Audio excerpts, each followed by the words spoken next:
այսօր ողջունում եմ Հայաստանի Հանրապետության քննչական կոմիտեի աշխատակիցներին։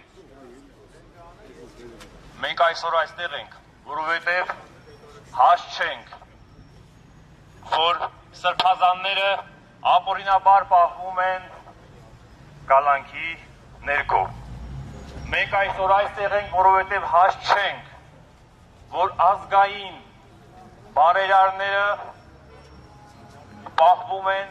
կալանքի ներքո։ Մենք այսօր այստեղ ենք, քանի որ հաստ չենք, որ խաղբանտարկյալները շարունակում են մնալ անազատության մեջ։ Այսօր այստեղ ենք, որովհետև հաստ չենք, որ պետական ինստիտուտները այսօր դարձել են գերի այս թույլ իշխանությանը։ Սիրելի քննչական կոմիտեի աշխատակիցներ, ընդամենը հունիսի 7-ից հետո, երբ միասին ունենանք ուժեղ Հայաստան, դուք գերի չեք լինելու այս իշխանությանը, դուք ևս լինելու եք ուժեղ Հայաստանի ներկայացուցիչները, ուժեղ Հայաստանի արդարադատության համակարգի աշխատակիցները։ Մենք միասին ենք դա անելու։ Այսօր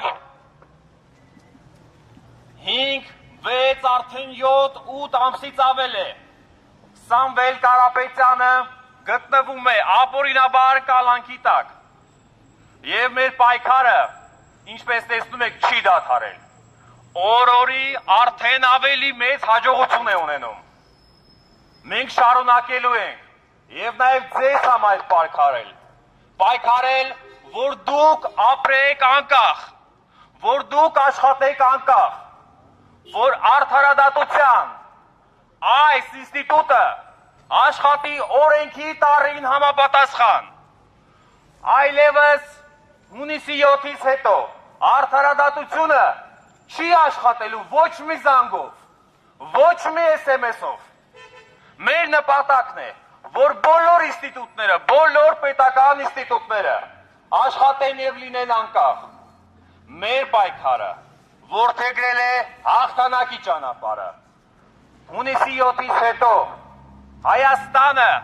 ունենալու է նոր ազգանուն։ Հայաստանի վարչապետ լինելու է Սամվել Կարապետյանը եւ մենք միասին տոնելու ենք մեր հաղթանակը։ Շատ քիչ ժամանակ է մնացել, ընդամենը 3 ամսից էլ քիչ արդեն, որ մենք բոլորս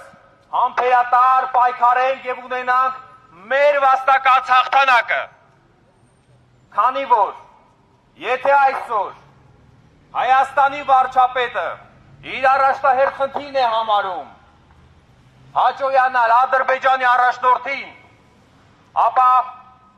մենք շարունակելու ենք լինել նրա թույլ իշխանության գերին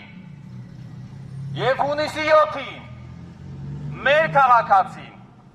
անելու է իր վճռական քայլը։ Հունիսի 7-ից հետո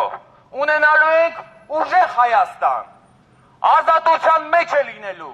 Սամվել Կարապետյանը, ազատություն Սամվել Կարապետյանին, ազատություն Հայաստանի, ազատություն Սամվել Կարապետյանին, ազատություն Հայաստանին, ազատություն բոլոր խաղբանտարկյալներին,